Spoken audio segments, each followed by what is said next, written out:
Dari Belesa Shopping Arcade menampilkan host Anda, Daniel Hendrata dan Debbie Katarina.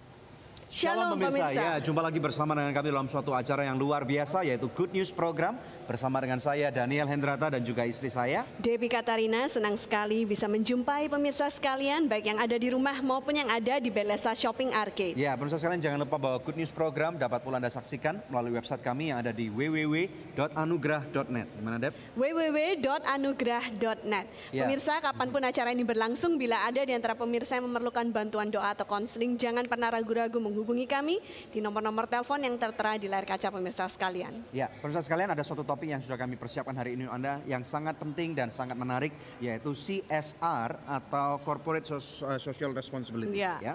Maksudnya gimana, Den?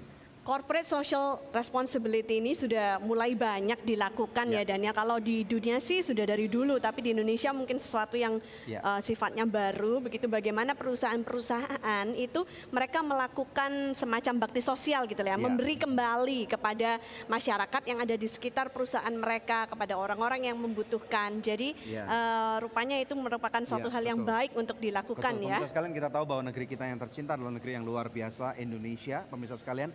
Tetapi ada begitu banyak jurang pemisah antara si kaya dan si miskin, perusahaan-perusahaan besar dan orang-orang yang masih kekurangan. Oleh karena itu kita tahu bahwa tujuan daripada program ini hari ini adalah untuk memberikan inspirasi dan memberikan suatu pencerahan buat kita semua tentang apa sih CSR itu pemirsa sekalian, dasar hukumnya apa, tujuannya apa, keuntungannya apa ya. Dan kita akan belajar dari seorang narasumber yang luar biasa yaitu David Manalu ya. Tapi sebelum kita tampilkan narasumber kita, mari terlebih dahulu kita saksikan satu tayangan video klip yang berikut ini.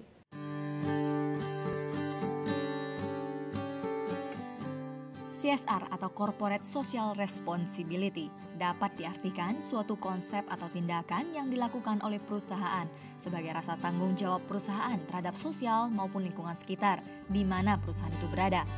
CSR merupakan sebuah fenomena dan strategi yang digunakan perusahaan untuk mengakomodasi kebutuhan dan kepentingan stakeholder-nya.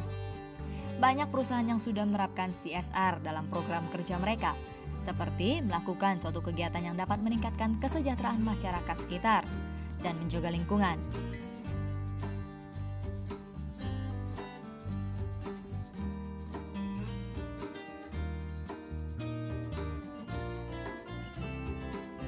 Memberikan beasiswa untuk anak tidak mampu di daerah tersebut, dana untuk pemeliharaan fasilitas umum, dan banyak lagi. Implementasi program-program CSR akan menimbulkan efek lingkaran emas yang akan dinikmati oleh perusahaan dan seluruh stakeholder-nya. Jadi, seberapa penting program CSR untuk dilaksanakan dalam sebuah perusahaan? Ikuti penjelasan dari narasumber kita hari ini yang sudah banyak berbicara CSR di mana-mana, bahkan sampai ke luar negeri. Sesaat lagi, hanya di Good News Program. Tujuannya satu, kita bisa simpulkan dalam satu kata, sustain, ya, berkelanjutan. Karena perusahaan-perusahaan yang menerapkan CSR ini diharapkan dan sudah terbukti mempunyai sustainable development atau keberlanjutan dalam usaha mereka.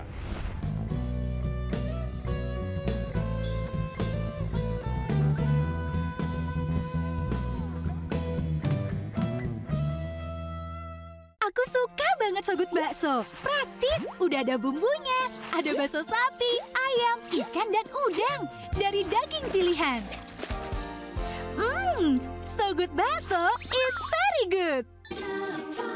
Sogut Seafood. Sekarang zamannya Sogut Seafood. Ada ebi katsu, ebi panko, sumai, dan golden money bag. Makan jadi lahap-hap.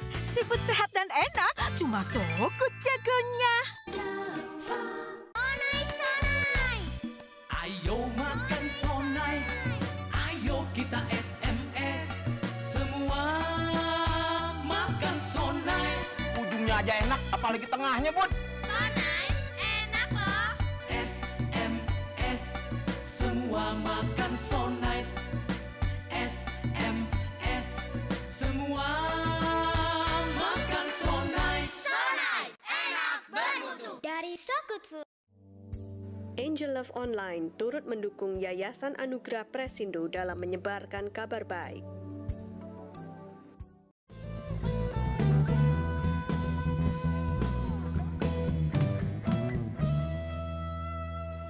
Ya pemirsa sekalian, Anda sedang menyaksikan Good News Program dalam suatu acara yang luar biasa, yaitu topiknya CSR atau Corporate Social Responsibility. Bersama dengan kami telah hadir seorang narasumber, yaitu Bapak David Manalo.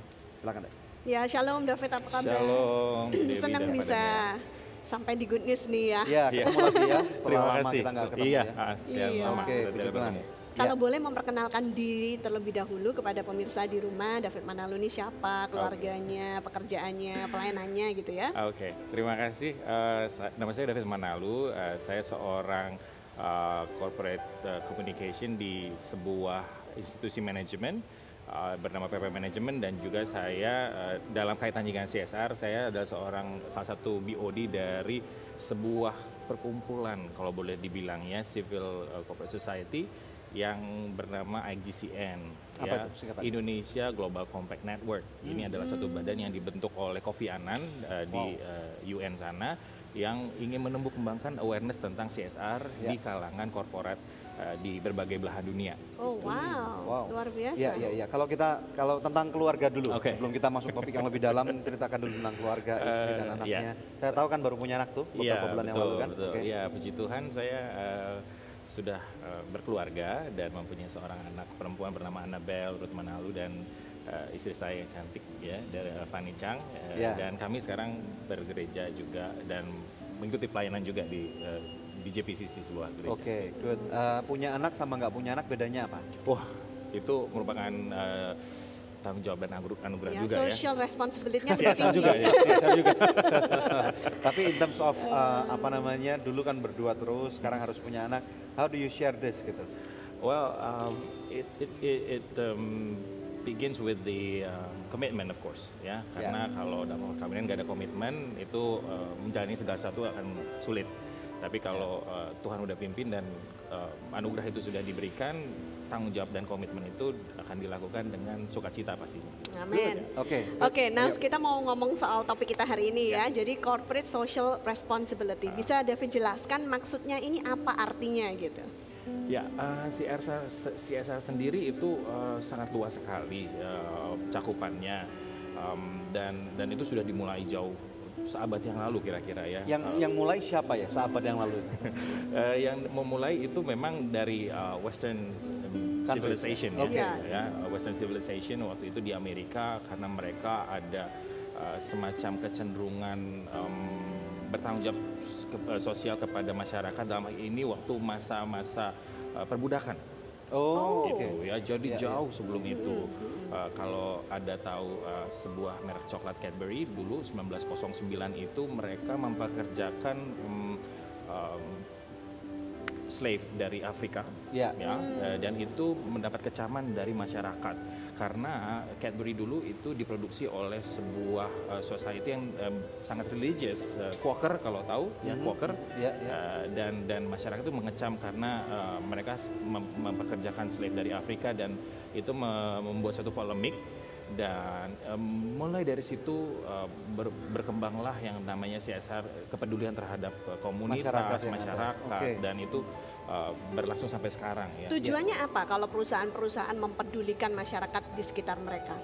Ya, tujuannya satu, kita bisa simpulkan dalam satu kata, sustain, ya, berkelanjutan. Karena perusahaan-perusahaan yang menerapkan CSR ini diharapkan dan sudah terbukti mempunyai sustainable development atau keberlanjutan dalam usaha mereka. Ya, tidak hanya dari segi profit saja, tetapi dari segi brand, dari segi tanggung jawab terhadap masyarakatnya juga, dan komunitas sekitar mendukung segala sesuatu yang dilakukan oleh perusahaan tersebut. Ya, jadi nggak cuma profit aja nih.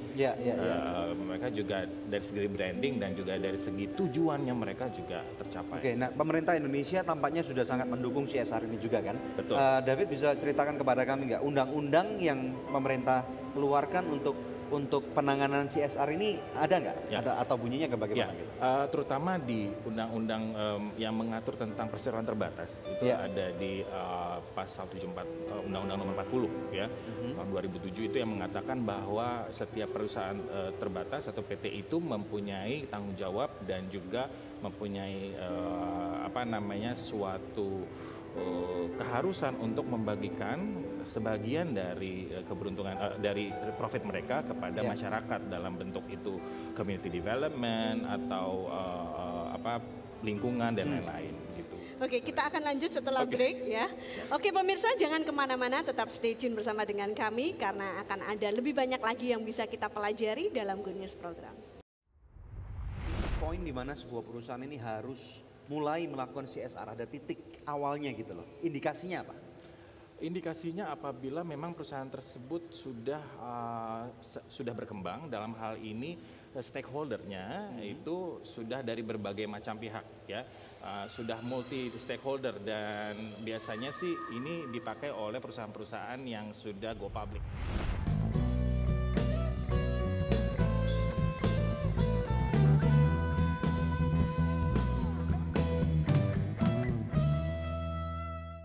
Shalom pemirsa, terima kasih atas kesetiaan Anda menyaksikan Good News Program selama ini. Kami mengajak pemirsa sekalian untuk menjadi partner dari Anugerah Ministries agar kita dapat menyebarkan kabar baik bersama-sama. Anda dapat menghubungi kami di nomor-nomor telepon yang tertera di layar kaca atau memberikan taburan Anda di rekening yang berikut ini. Untuk setiap taburan yang Anda berikan, Anda memastikan kelangsungan Good News Program dan juga program-program sosial kami lainnya. Kami percaya taburan Anda berada di ladang yang subur dan akan membuahkan banyak hasil bagi pekerjaan Tuhan. Tuhan Yesus memberkati.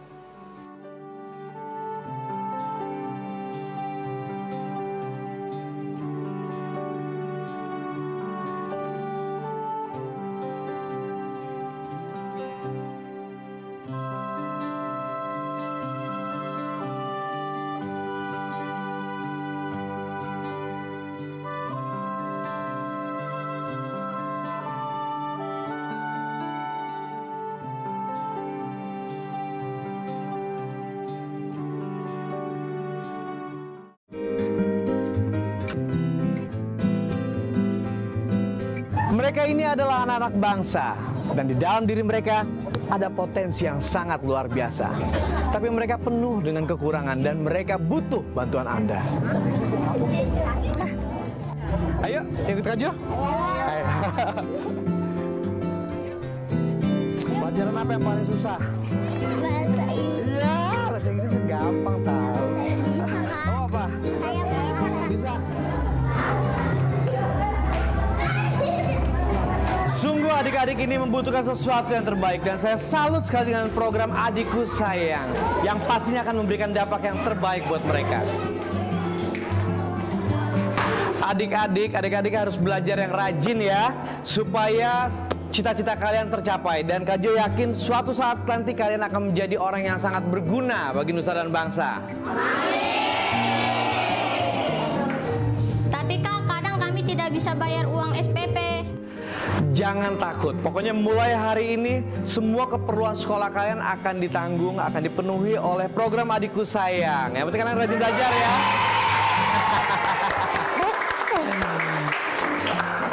Siapa sekarang udah bawa PR-nya?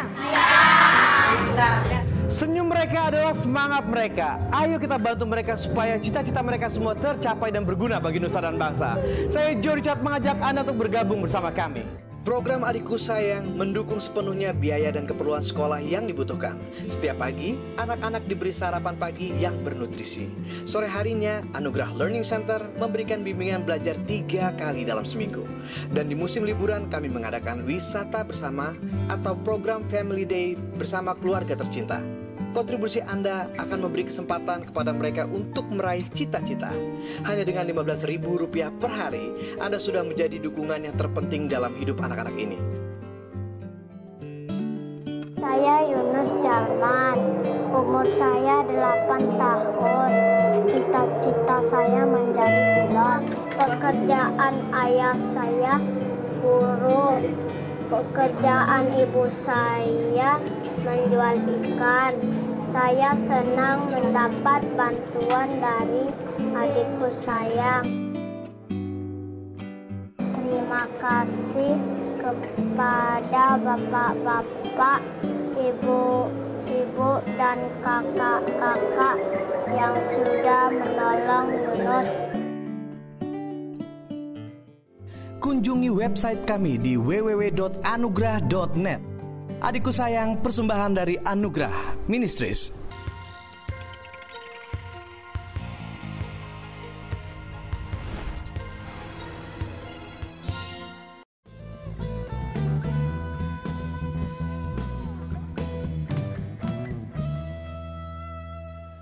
Masih bersama kami dalam Good News Program, kami harap kita semua sedang belajar hari ini tentang Corporate Social Responsibility. Langsung kepada David lagi. Jadi dalam Corporate Social Responsibility ini rupa-rupanya seperti apa? Nah, sebelum masuk ke rupa-rupa, mungkin kita mesti tahu dulu macam-macam perusahaan kan mempunyai berbagai kepentingan ya. Jadi perusahaan tuh harus tahu, harus di-assess dulu ya, menurut pentingnya apa sih ini? Ya, dan bentuknya apa yang cocok buat mereka. Setelah itu mereka setelah mengakses lalu membuat suatu program dan juga mengimplementasikannya dan juga mengevaluasinya. Pastinya itu tahap-tahapnya.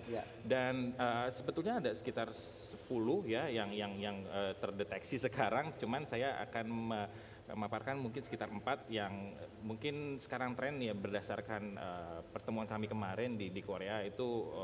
Tren di Asia itu ada macam-macam CSR apa-apa saja. Yang pertama adalah corporate marketing ya, yang pastinya perusahaan dapat mengusung sebuah tema yang berkenaan dengan masalah sosial dan menjadi tujuan dari perusahaan tersebut. Bisa berikan contohnya? Bisa. Contohnya misalnya hidup bersih ya. Salah satu perusahaan sabun misalnya ya. Jadi berhubungan dengan nature of business-nya mereka. Harus Jadi related. bikin tempat cuci tangan. Betul, gitu ya. dan gerakannya tersebut gitu ya. Lalu berikutnya ada namanya community development. Jadi ada perusahaan-perusahaan yang mengharuskan karyawannya itu mengikuti sebuah jam sosial di mana mereka harus mengkontribusikan waktu mereka untuk kepentingan sosial di komunitas di mana perusahaan itu ada.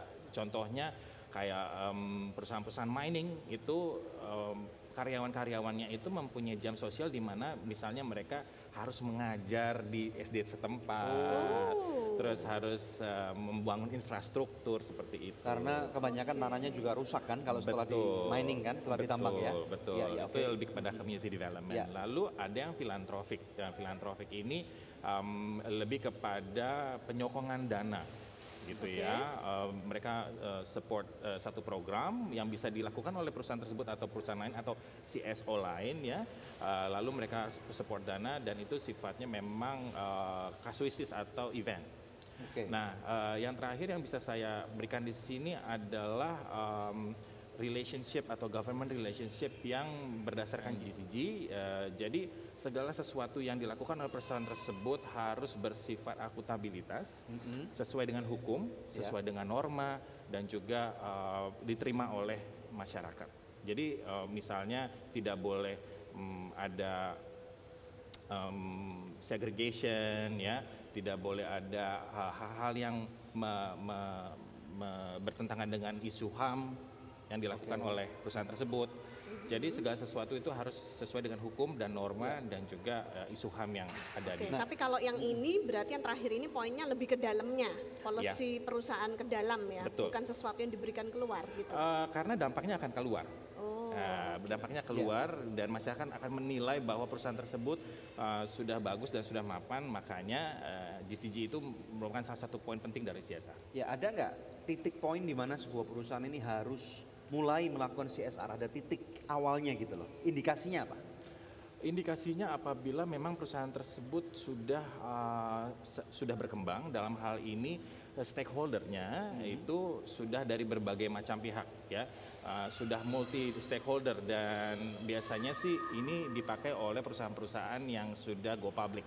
Tetapi tidak menutup kemungkinan juga yang perusahaan yang tertutup pun juga bisa melakukan itu ya. Kalau memang mereka sudah sadar bahwa pentingnya tanggung jawab sosial itu akan men-sustain mereka punya. Karena ini akan disenangi oleh masyarakat atau apa.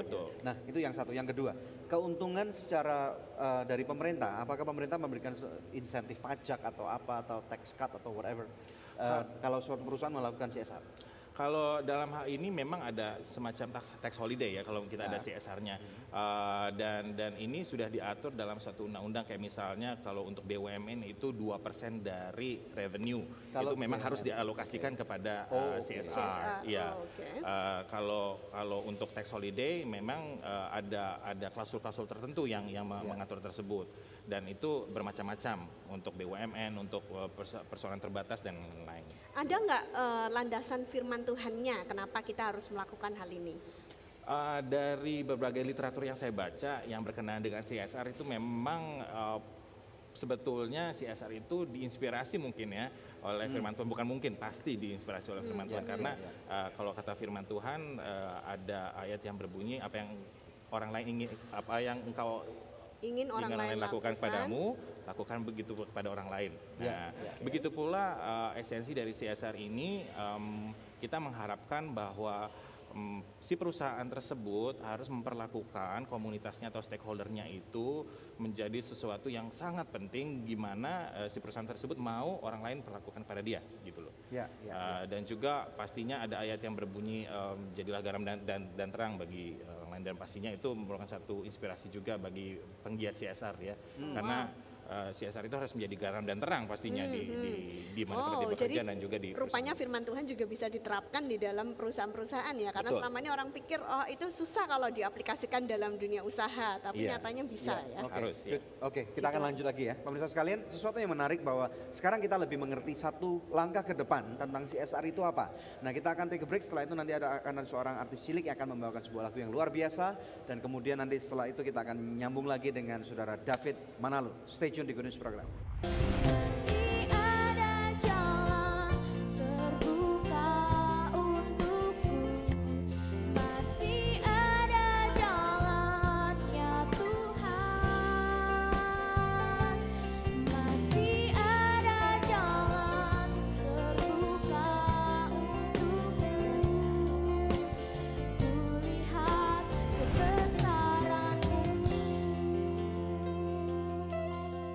Aku suka banget Sogut Bakso. Praktis, udah ada bumbunya. Ada bakso sapi, ayam, ikan, dan udang. Dari daging pilihan. Sogut Bakso is very good. Sogut Seafood. Sekarang zamannya Sogut Seafood. Ada ebi katsu, ebi panko, sumai, dan golden money bag. Makan jadi lahap-hap. Seafood sehat dan enak, cuma Sogut jagonya. Ayo makan so nice, ayo kita SMS, semua makan so nice. Ujungnya aja enak, apalagi tengahnya, Bud. So nice, enak loh. SMS, semua makan so nice. SMS, semua makan so nice. So nice, enak, bermutu. Dari So Good Food. Angel Love Online turut mendukung Yayasan Anugerah Presindo dalam menyebarkan kabar baik.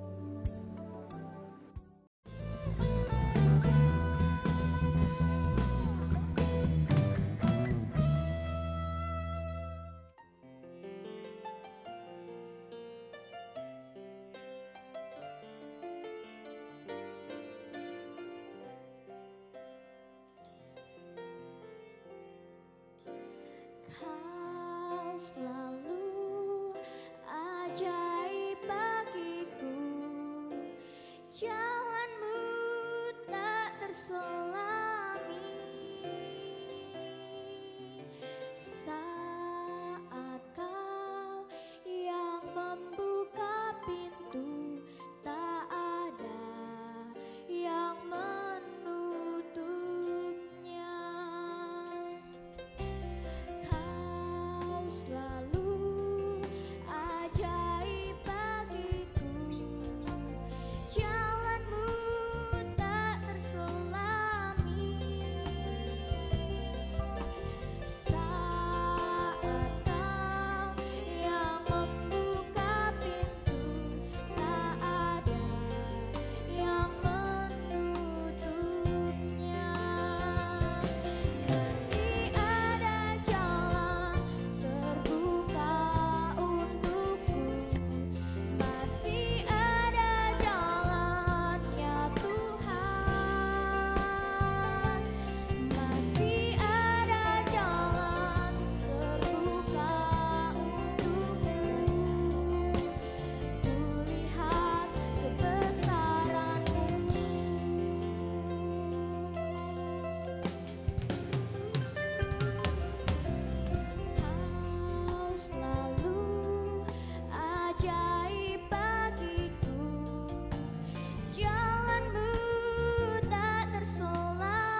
Selamat duduk Visya.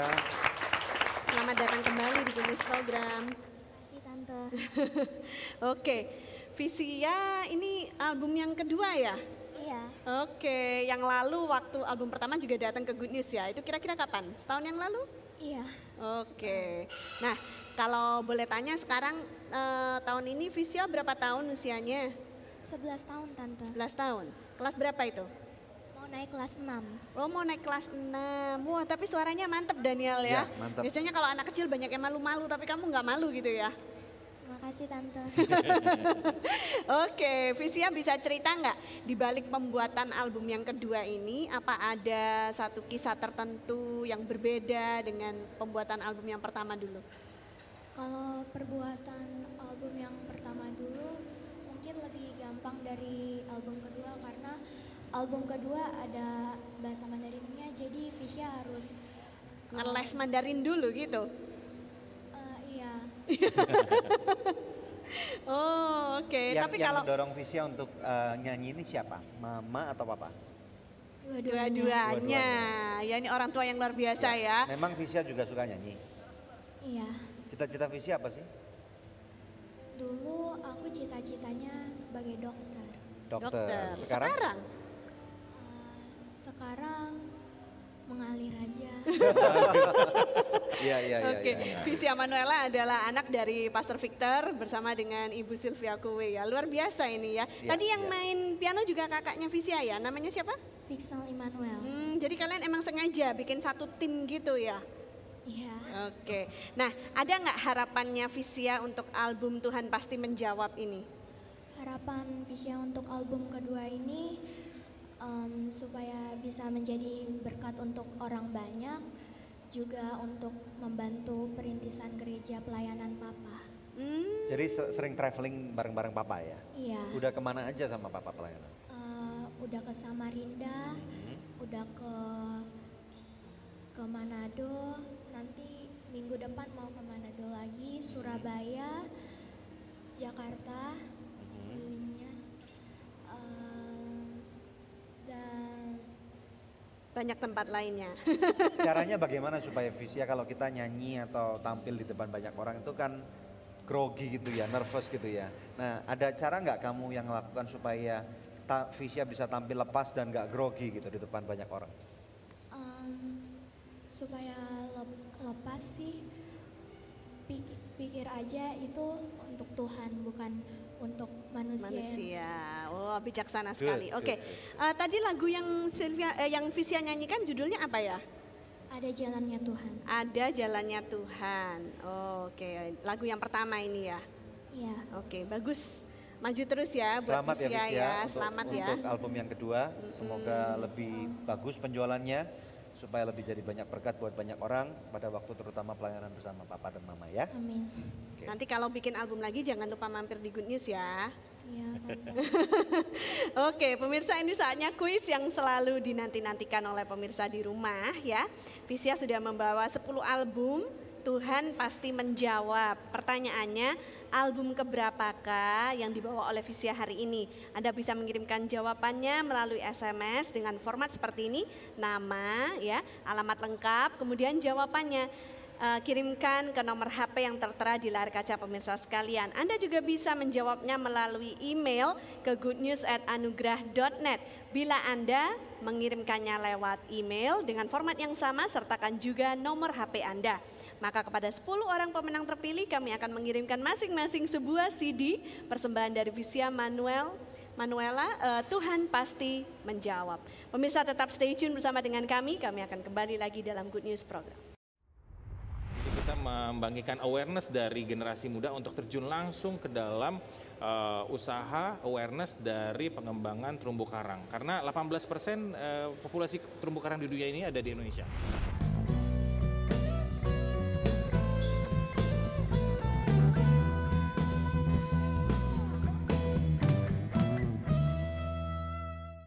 Shalom pemirsa, terima kasih atas kesetiaan Anda menyaksikan Good News Program selama ini. Kami mengajak pemirsa sekalian untuk menjadi partner dari Anugerah Ministries agar kita dapat menyebarkan kabar baik bersama-sama. Anda dapat menghubungi kami di nomor-nomor telepon yang tertera di layar kaca atau memberikan taburan Anda di rekening yang berikut ini. Untuk setiap taburan yang Anda berikan, Anda memastikan kelangsungan Good News program dan juga program-program sosial kami lainnya.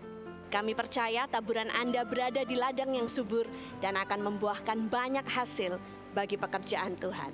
Tuhan Yesus memberkati.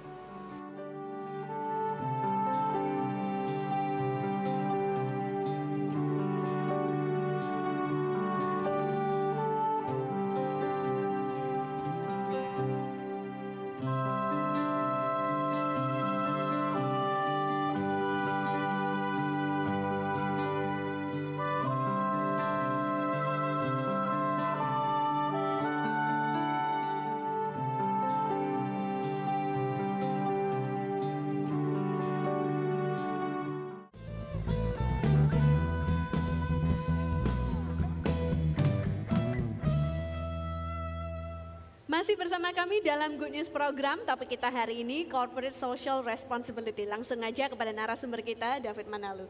Oke, mulai kapan ya David terlibat dalam operation CSR ini? Ya, itu berawal dari tanggung jawab saya di perusahaan saya untuk mengepalai divisi dari CSR ini. Jadi udah sekitar 4 tahun yang lalu gitu ya. Oh, udah 4 tahun. Iya. Oke. Waktu mempelajari itu apa yang membuat Anda lebih tertarik sehingga setelah 4 tahun ini Anda terus melakukannya dengan lebih seksama gitu? Iya, pada awalnya saya juga berpikir mungkin skeptis terhadap program ini karena saya pikir waktu itu hanya membuang uang atau hanya program marketing semata. Tetapi setelah saya melihat dan juga mempelajari dari literatur dan juga turun ke lapangan dan juga mengetahui hasil dari CSR yang telah dilakukan, maka saya berkesimpulan bahwa CSR ini sangat penting karena bukan hanya untuk mensustainkan dari perusahaan itu sendiri, tapi juga membuat kita menjadi manusia yang lebih baik gitu ya, peduli terhadap lingkungan dan juga komunitas dan sesama pastinya. Nah, kalau proyek-proyek yang pernah David tangani apa misalnya contohnya? Contohnya waktu itu kita terlibat menanamkan 1 juta pohon, ya, 1 juta pohon. 1 juta pohon di mana tanamnya? Itu di daerah Jakarta Utara. Itu memang actual pohon atau metafora? Memang actual pohon. Jadi kita juga tidak melakukannya sendiri. Karena dalam CSR yang sustain itu harus melibatkan banyak orang atau kita sebut collaborative work gitu ya. Ada gimana tuh? Ya, ada pihak dari korporatnya ya sebagai yang endorse. Lalu kita juga melibatkan pihak akademis sebagai pihak yang menginisiasi atau melakukan riset. Ya, ini sangat penting sekali. Bahwa ini yang penting. Ya, keterlibatan akademisi untuk dan juga yang tidak kalah pentingnya adalah keterlibatan dari government atau NGO atau CSO lainnya. Ini untuk menjadi hub dan juga make sure that the program is sustained. Oh, jadi bekerja sama dengan banyak pihak untuk menanam tadi itu pohon mangrove. Iya. 1 juta. Itu berapa lama dari pohon yang pertama? Yang pertama kali nanam siapa tuh? Yang tanam kali pertama memang kita mengendorse masyarakat sekitar justru, bukan jadi diajak sama-sama nanam pohon. Betul. Dan itu terhitung ya, ada akuntabilitasnya. Betul. Ada juga 1 juta pohon. Ya, dan juga kita pantau terus, ada evaluasinya. Jadi itu karena setiap program itu harus sustain. Nah, kalau orang tanya 1 juta pohon ditanam tujuannya apa, misalnya seperti itu? Kalau untuk yang 1 juta pohon itu mangrove itu memang untuk mensustainkan area Jakarta Utara yang sudah abrasi pastinya itu ya. Jadi yang kena banjir rob itu terus. Betul. Jadi supaya bisa menahan air banjir jangan masuk gitu ya. Dan juga untuk mensustainkan usaha perekonomian dari penduduk sekitar yang kebanyakan adalah nelayan. Karena kalau mangrove itu ada, lalu disitulah makanan-makanan ikan kecil-kecil itu yang mengakibatkan ikan-ikan yang ada lepas pantai itu yang lebih besar. Datang. Nyari ikannya jadi nggak terlalu jauh ke tengah-tengah laut atau ke samudra misalnya. Gitu. Terus kalau nggak salah saya juga pernah lihat fotonya David lagi snorkeling gitu. Itu apa itu yang 1 juta terumbu karang itu apa? Iya, itu salah satu program yang lain yang kita contribute juga, bekerja sama dengan salah satu resort dan juga didukung oleh pemerintah daerah di setempat untuk mengembangkan awareness dari terumbu karang. Di mana tempatnya? Di daerah Umang Resort. Oh, Pulau Umang. Ya, betul. Dan itu kita sangat berkepentingan sekali karena ada kontribusi generasi muda di situ. Ya, jadi kita membagikan awareness dari generasi muda untuk terjun langsung ke dalam usaha awareness dari pengembangan terumbu karang. Karena 18% populasi terumbu karang di dunia ini ada di Indonesia. Oh, 18%. And it's declining. Terus maksudnya caranya gimana? Saya kurang mengerti. Bagaimana mengembangkan atau melestarikan terumbu karang tersebut? Ya, jadi kita dari generasi mudanya sendiri ingin menumbuh kembangkan awareness pentingnya terumbu karang ini ada di sekitar pantai Indonesia. Karena apa? Seperti yang tadi saya bilang 18% populasi terumbu karang itu ada di Indonesia, dan juga kebanyakan generasi Indonesia ini belum pernah lihat even terumbu karang itu. Padahal kita adalah masyarakat di mana archipelago terbesar di Indonesia. Bahwa surganya diving itu di Indonesia. Dan juga ada potensi ekonomik di situ. Gitu. Jadi ada unsur sosialnya, ada unsur environmentnya, ada unsur ekonomiknya di situ. Di situ kami mencoba menumbuh kembangkan rasa sense itu kepada generasi muda dan harus ditularkan kepada komunitas-komunitas. Supaya mencintai terumbu karang. Kalau misalnya menangkap ikan jangan menggunakan bom eksplosif gitu kan yang bisa merusak terumbu karang. Emang dari satu terumbu karang ditanam sampai kemudian bisa berkembang warna-warni banyak ikan berdatangan itu perlu waktu berapa tahun? 100 tahun. 100 tahun. Kalau menghancurkan cepet banget ya, cuma berapa detik ya? Iya, hitungan detik. Wow, jadi diperlukan ini lapisan masyarakat dan generasi-generasi muda untuk bersama-sama ya. Pemirsa sekalian, ini sesuatu yang mengembirakan, saya percaya bahwa di dalam Good News program hari ini kita berbicara cukup panjang lebar tentang CSR. Tujuannya adalah supaya kita semua lebih mengerti dan ingat bahwa ada banyak sekali hal yang dapat kita lakukan. Ada 2 segmen lagi, kita akan berbicara lebih dalam dengan saudara David Manalo di Good News program. Ada laporan-laporan yang pastinya diperlukan ya, dan juga ada yang namanya GRI, itu standar laporan internasional seperti ini yang sudah pernah kita buat ini adalah standar laporan internasional yang sesuai dengan standarnya UN.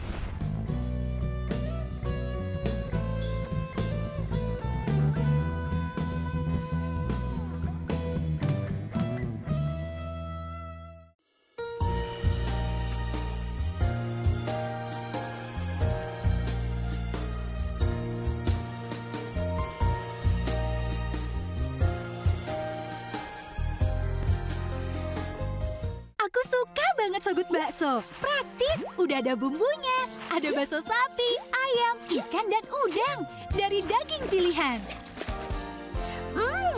Sogut bakso is very good.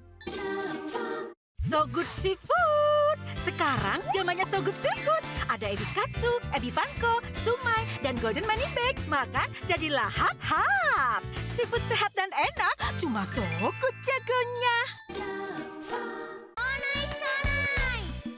Ayo makan so nice, ayo kita SMS, semua makan so nice. Ujungnya aja enak, apalagi tengahnya, Bud. So nice, enak loh. SMS, semua makan so nice.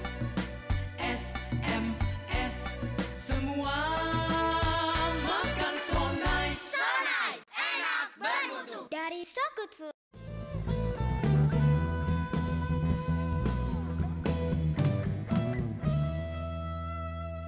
Oke, pemirsa sekalian, masih di Good News program dalam satu episode yaitu CSR atau Corporate Social Responsibility. Oke, silakan Dave.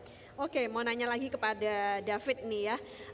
Bagaimana kita itu bisa menetapkan program CSR apa yang cocok untuk perusahaan-perusahaan apa gitu? Ya, seperti yang tadi saya sudah informasikan, mungkin perusahaan itu harus melakukan assessment atau evaluasi dulu ya. Bisa melibatkan pihak akademisi di sini, karena surveinya juga mereka harus tahu isu apa yang terpenting bagi perusahaan itu dan bisa diusung demi keberlangsungan perusahaan mereka dan juga yang sedang in di masyarakat.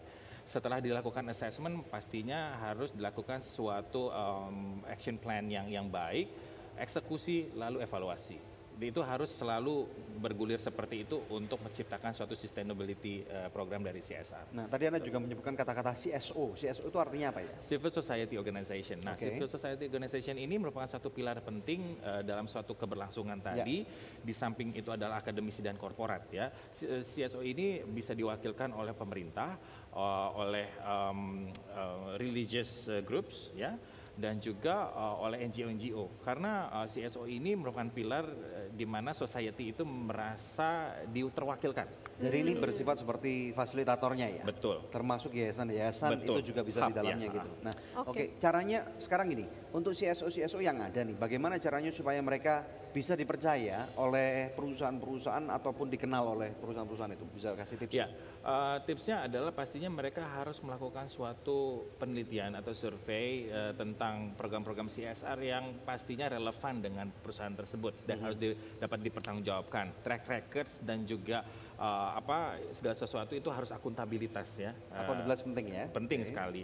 Dan juga mereka mempunyai track record yang jelas sesuai dengan hukum dan juga isu HAM.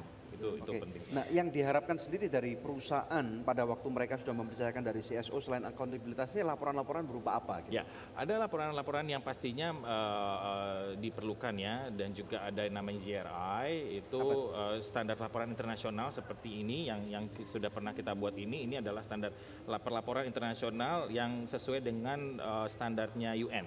Ya, di sini kita lihat juga nanti bisa dilihat websitenya, adalah pelaporan-pelaporan yang memang diperlukan bagi perusahaan-perusahaan untuk mengetahui sejauh mana sih keefektivitasan dari program CSR tersebut. Nah, kalau ada mungkin pemirsa di rumah yang sedang nonton, yang mereka merasa, gue mau nih diterapkan di perusahaan gue, tapi mereka mungkin masih belum terlalu ngeh gitu. Bidang-bidang apa aja yang bisa di-cover oleh CSR, atau mungkin lebih tepatnya yang masih perlu dilayani, yang masih belum terjangkau gitu? Ya. Based on pertemuan kami kemarin di Korea suatu conference tentang CSR, Youth CSR itu, kami menemukan beberapa hal tren yang sedang marak yang dilakukan oleh perusahaan-perusahaan untuk kegiatan CSR. Environment memang masih menempati posisi pertama ya. Yang kedua adalah isu HAM dan juga labor. Ini menempatkan posisi kedua dan ketiga, dan yang terakhir itu tentang isu kesehatan. Isu HAM itu atau labor maksudnya bagaimana? Jangan mempekerjakan anak-anak kecil. Salah satunya. Dan juga implikasi-implikasi seperti kepada apa yang terjadi kepada anak-anak, kepada orang tua yang bekerja di blue collar society seperti itu. Jadi dampak dari anak-anak yang orang tua mereka bekerja dan tidak ada waktu untuk anak-anaknya. Jadi mungkin membikinkan satu ruang tempat baca buat mereka untuk mengisi kekosongan waktu mereka pada saat orang tuanya bekerja gitu ya. Jadi pendidikan usia anak dini ya, PAUD ya, itu penting. Jadi PAUD bisa menjadi salah satu bentuk CSR juga? Sangat. Karena pendidikan juga merupakan satu topik yang sangat penting, mengingat bahwa anak-anak yang masa depannya baik itu adalah anak-anak yang mempunyai pendidikan yang baik sejak dini. Iya, oke. Terus tadi kalau David bilang tentang conference di Korea itu merupakan salah satu prestasi yang kamu dapatkan ya. Bisa cerita sedikit nggak kenapa? Puji Tuhan program kami yaitu Coral Reef Ambassador terpilih mewakili Indonesia untuk dipaparkan atau dipresentasikan di the second Youth CSR Conference di Korea beberapa waktu yang lalu yang diprakarsai oleh UN atau PBB. Jadi program kami itu dinilai baik karena mengikutsertakan generasi muda terlibat untuk program CSR sejak dini. Kenapa? Penting sekali karena generasi muda itu adalah calon pemimpin masa depan, jadi mereka tidak ambigu lagi untuk terjun langsung ketika mereka sudah menjadi di level manajemen level atas untuk terjun langsung ke dalam program. Jadi building awareness-nya berlapis-lapis ya. Exactly. Luar biasa. Puji Tuhan. Thank you ya. Oke, nah pemirsa sebelum kita break, ini ada satu doa yang sudah terjawab yang saya rindu bacakan untuk pemirsa sekalian dari seorang pemirsa yang berada di Kupang, NTT ya. seorang pria yang pernah minta didoakan mengirimkan SMS kepada kami karena kasih Tuhan yang luar biasa pada saya dan berkat dukungan doa dari sini saya kini telah memperoleh kesembuhan total dari sakit gula kronis yang saya derita. Terima kasih atas doanya bagi saya. Puji Tuhan pemirsa, pada saat Tuhan sanggup menjawab pergumulan doa dari saudara kita yang di Kupang tadi, Tuhan juga sanggup menjawab pergumulan doa Anda apapun juga bentuknya. Hubungi kami sekarang juga di nomor-nomor telepon yang tertera di layar kaca pemirsa sekalian, karena tim konseling dan doa kami siap untuk membantu Anda. Pemirsa tetap stay tune bersama dengan kami, masih ada satu segmen lagi dalam Good News program. Siapapun Anda, mulailah dari dalam diri Anda. One little step yang Anda lakukan, satu langkah sederhana yang Anda lakukan. Mungkin hanya memberikan roti kepada anak-anak jalanan misalnya. Itu adalah satu bentuk kepedulian kepada orang-orang miskin seperti yang firman Tuhan katakan.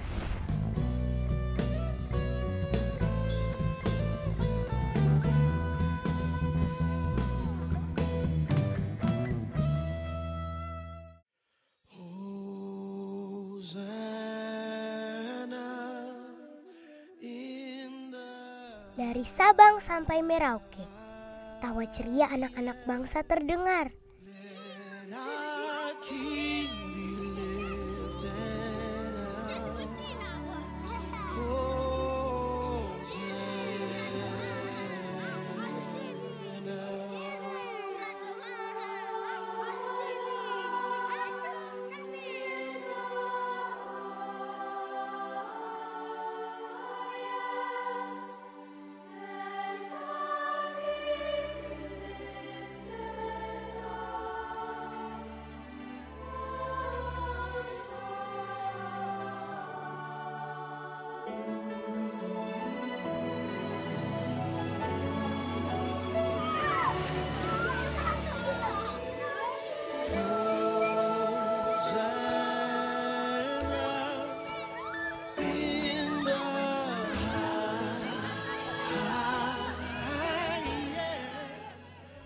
Mereka memiliki cita-cita dan impian yang memancar.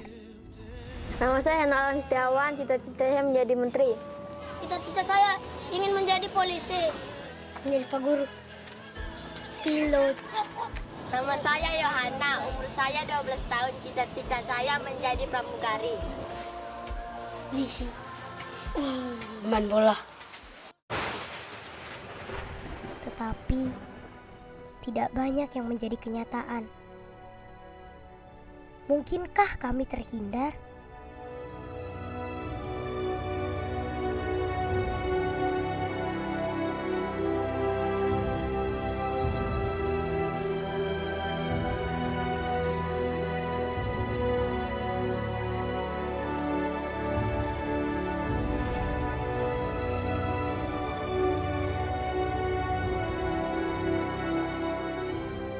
Peran serta Anda menentukan masa depan mereka. 1000 anak bisa.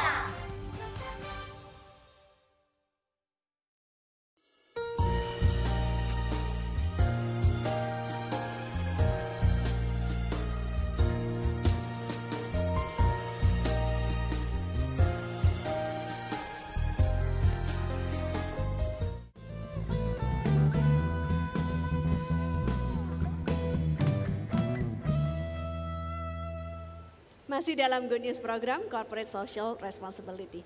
Oke, David, adakah kata-kata dorongan yang ingin diberikan kepada pemirsa di rumah? Mungkin mereka punya perusahaan dan dorong mereka untuk terjun langsung gitu dalam CSR. Ya, dalam kesempatan ini saya ingin mencoba menginspire ya kepada teman-teman korporat dimanapun berada bahwa kegiatan ini bukan hanya marketing semata, it's not just a facade ya, tetapi ini merupakan suatu keputusan penting dan sangat strategis apabila perusahaan Anda ingin sustain development-nya secara profit, planet dan juga people. Dan pastinya apabila Anda melakukan program ini niscaya dan pasti ini sudah terbukti bahwa perusahaan Anda akan naik ke level berikutnya. Itu saja. Ya, oke, puji Tuhan. Terima kasih ya David. Terima kasih. Udah mampir di Good News program. Nanti next time ya. kita bisa ngomong-ngomong tentang hal lain yang lebih dalam dan juga sangat menarik lainnya. Thank you ya. Oke. Puji Tuhan. Mari pemirsa sekalian kita lihat daripada firman Tuhan dan kita belajar hari ini. Kita akan bersama-sama buka daripada kitab Ulangan. Ulangan 15 kita melihat daripada ayat yang ke-10 dan ayat yang ke-11 ya. Saya akan bacakan firman Tuhan mengatakan, engkau harus memberi kepadanya dengan limpahnya dan janganlah hatimu berduka cita apabila engkau memberi kepadanya. Sebab oleh karena hal itulah Tuhan Allahmu akan memberkati engkau dalam segala pekerjaanmu dan dalam segala usahamu. Ayat 11 mengatakan, sebab orang-orang miskin tidak hentinya akan ada di dalam negeri itu. Itulah sebabnya aku memberi perintah kepadamu demikian, haruslah engkau membuka tanganmu lebar-lebar bagi saudaramu yang tertindas dan yang miskin di negerimu. Oke, pemirsa sekalian, luar biasa. Rupanya firman Tuhan ini yang memberikan dasar inspirasi kepada semua daripada kita yang tinggal di muka bumi ini untuk peduli kepada orang miskin. Ya, kita tahu pemirsa sekalian bahwa di dalam ayat ini sebelum-sebelumnya juga dikatakan ini berbicara mengenai salah satunya adalah tahun Yobel ya, atau tahun 7 tahun dari setiap dalam kehidupan orang-orang zaman Alkitab itu, bahwa setiap 7 tahun bahwa ini adalah harus membebaskan hutang-hutang. Jadi di dalam firman Tuhan banyak sekali dibahas, ada orang kaya, ada orang miskin, ada kelas pekerja, ada kelas yang membutuhkan, dan kita tahu bahwa hal ini rupanya masih terjadi pada zaman sekarang di abad 21. Nah, saya mendorong kepada setiap daripada pemirsa Good News Program, saya tahu bahwa banyak daripada teman-teman sekalian, terutama para pengusaha, pemilik usaha, dunia korporat atau para manajer, para direktur perusahaan-perusahaan yang tinggal di kota-kota ataupun di pulau-pulau atau di manapun Anda berada, ya. Kami mendorong melalui acara ini untuk lebih peduli kepada masyarakat. Ya, tadi di sini narasumber sudah menjelaskan bahwa betapa pentingnya pemerintah kita pun di Indonesia sudah banyak memberikan satu dorongan untuk peduli kepada orang miskin, peduli kepada orang-orang yang lebih membutuhkan. Pada waktu terjadi bencana alam, terjadi masa ataupun pada masa-masa damai, tidak ada bencana alam, kita pun banyak bisa turut serta kepada membantu kepada orang-orang yang lebih membutuhkan. Jadi mari pemirsa sekalian, pada hari ini kita mau lebih peduli kepada orang-orang miskin, ataupun kepada Anda, orang-orang yang mengatakan, Pak, saya nggak punya perusahaan loh, saya cuma punya toko kecil atau toko kelontong, ya, saya punya satu perusahaan pribadi, saya belum besar, saya belum menjadi perusahaan TBK atau terbuka. Siapapun Anda, mulailah dari dalam diri Anda. One little step yang Anda lakukan, satu langkah sederhana yang Anda lakukan, mungkin hanya memberikan roti kepada anak-anak jalanan misalnya. Itu adalah satu bentuk kepedulian kepada orang-orang miskin seperti yang firman Tuhan katakan. Mungkin Anda mengadopsi atau memberikan sponsor kepada program-program beasiswa yang ada banyak tertera di bumi Indonesia ini. Begitu banyak anak-anak orang miskin, begitu banyak gereja-gereja yang membutuhkan, begitu banyak lapisan, semua lapisan masyarakat. Ataupun saya mendengar ada banyak research yang didanai oleh perusahaan-perusahaan yang luar biasa besar, ini membantu supaya Indonesia lebih dikenal lagi di mata dunia. Atau mungkin atlet-atlet, pemirsa sekalian ya, atlet-atlet yang kita tahu bahwa pembibitan di negara-negara yang lebih maju, terutama di negara-negara barat, saya tahu tuh dimulai pada waktu mereka masih berusia antara 3,5 sampai 4 tahun. Betapa panjangnya jenjang pendidikan mereka, pemirsa sekalian, jenjang pembibitan mereka itu. Ya, dari 4 tahun mereka kemudian mulai dibina, dibiayai dengan cara profesional, dengan cara yang luar biasa, sehingga mereka benar-benar bisa fokus, pemirsa sekalian. Mereka bisa dipertandingkan di luar negeri mulai dari usia dini, pertandingan anak-anak, kemudian pertandingan remaja, pertandingan remaja atau dewasa muda, sampai akhirnya mereka menjadi pemenang Olimpiade. Ya, jadi ini waktunya sekarang kita sebagai bangsa Indonesia. Saya melihat pemirsa sekalian, kalau kita mau menerapkan firman Tuhan ini, keuntungannya bukan saja di sana dikatakan bahwa aku akan memberkatimu, ya, karena firman Tuhan memang sudah mengatakan siapa yang menabur, siapa akan menuai. Kalau engkau tidak menabur, engkau tidak menuai. Engkau menabur sedikit, engkau menuai sedikit, menabur banyak, menuainya juga banyak, pemirsa sekalian. Ini memang dasar firman Tuhan. Tetapi ini kita bukan tujuan akhir kita saja. Ya, saya melihat bahwa kalau kita mau melakukan firman Tuhan ini untuk melakukan bersama-sama dalam rupa CSR atau kepedulian terhadap orang-orang yang lebih miskin atau lebih membutuhkan daripada kita, ini kesempatan untuk perusahaan saudara atau keluarga saudara lebih dikenal oleh masyarakat. Ataupun kalau kita ngomong dari level negara kita, ya, pada waktu kita melakukan ini dan kemudian adalah atlet-atlet kita atau ada dokter-dokter muda atau orang-orang muda yang kemudian didanai oleh perusahaan-perusahaan, disekolahkan, dan kemudian mereka menjadi orang yang terkenal, mereka menjadi atlet yang luar biasa, mereka menjadi dokter yang hebat, menjadi insinyur yang menemukan sesuatu, atau menjadi antariksawan misalnya, yang pertama di Indonesia yang bisa pergi ke bulan, atau kemudian hal-hal yang luar biasa, penemu penyakit kanker misalnya, penemu obat penyakit kanker, penemu cure HIV/AIDS misalnya. Bayangkan kalau apabila itu dari Indonesia, maka Indonesia ini mempunyai kesempatan untuk lebih dikenal, lebih tinggi lagi di bangsa-bangsa. Pemirsa sekalian, ada ada satu janji Tuhan. Kalau kita mau melakukan firman Tuhan, maka reward yang Tuhan berikan ini jauh lebih besar. Kalau kita kalau kita menabur, bayangkan pemirsa sekalian, kalau petani menabur satu genggam padi, itu yang ditabur, maksud saya, kalau yang ditabur adalah satu genggam padi, maka yang dituai bukan lagi satu genggam loh pemirsa sekalian, tetapi bisa sebidang tanah yang sangat besar, bisa menghasilkan berkuintal-kuintal atau bahkan mungkin ton daripada beras atau gandum yang akan dihasilkan pemirsa sekalian. Jadi intinya kita tidak akan bisa menang melawan janji Tuhan. Ya, pada waktu Tuhan sudah berjanji, pada waktu kita melakukan, siapapun yang melakukan, maka saya melihat, maka firman Tuhan itu adalah iya dan amin. Bagaimana dengan Anda pemirsa sekalian? Saya menantang Anda untuk lebih peduli kepada masyarakat, saya menantang Anda untuk lebih peduli kepada orang-orang yang miskin. Maukah Anda berdoa bersama dengan saya? Mari kita berdoa sekarang. Bapa, di dalam nama Tuhan Yesus Kristus, kami mau berdoa khususnya untuk para pengusaha, Tuhan, para dunia korporat. Kami tahu bahwa di dalam dunia korporat ataupun dalam dunia usaha begitu banyak tantangan. Tetapi Tuhan, biarlah Engkau melawat para pengusaha-pengusaha yang menonton Good News Program pada hari ini Tuhan. Engkau lawat mereka, Engkau berikan hikmat. Kami minta hikmat-Mu tercurah di dalam menghadapi kompetisi yang sangat berat Tuhan. Menghadapi market yang seringkali membingungkan mereka Tuhan. Atau gonjang-ganjing dalam dunia perpolitikan bahkan Tuhan. Market yang naik turun, Tuhan berikan hikmat-Mu. Berikan hikmat-Mu, berikan hikmat-Mu, berikan keberanian mereka untuk berdiri secara benar di atas firman-Mu. Tuhan, tidak berdiri di garis abu-abu. Dan siapapun mereka Tuhan yang peduli kepada orang-orang yang lebih miskin, lebih membutuhkan, mereka yang melakukan CSR, kami memberkati mereka di dalam nama Yesus. Kami memberkati mereka dalam nama Yesus. Biarlah setiap benih yang ditabur dalam kegiatan CSR mereka Tuhan, kepada siapapun Engkau akan memberkati mereka dengan melimpah. Terima ini pemirsa sekalian, berkat, sukacita, kelimpahan, damai sejahtera di dalam nama Bapa, Putra dan Roh Kudus. Di dalam nama Tuhan Yesus Kristus aku memberkati hidup saudara, keluargamu dan bahkan perusahaan yang kau punya dan kau pimpin. Terima pemirsa sekalian, dalam nama Yesus kita berdoa dan ucapkan syukur. Yang diberkati Tuhan bersama dengan saya katakan amin, haleluya. Terima kasih pemirsa untuk kebersamaan kita dalam 1 jam ini. Kami percaya Good News Program hari ini telah memberkati pemirsa sekalian. Ya. Kami akan hadir kembali untuk menemui pemirsa di minggu yang akan datang di hari, jam, dan stasiun televisi yang sama. Saya Devi Katarina bersama dengan suami saya Daniel Hendrata. Jangan lupa untuk selalu cek di website kami yang ada di www.anugerah.net. Kami juga mempunyai satu website yang yaitu www.adikusayang.org. Ya, terima kasih, Tuhan Yesus memberkati.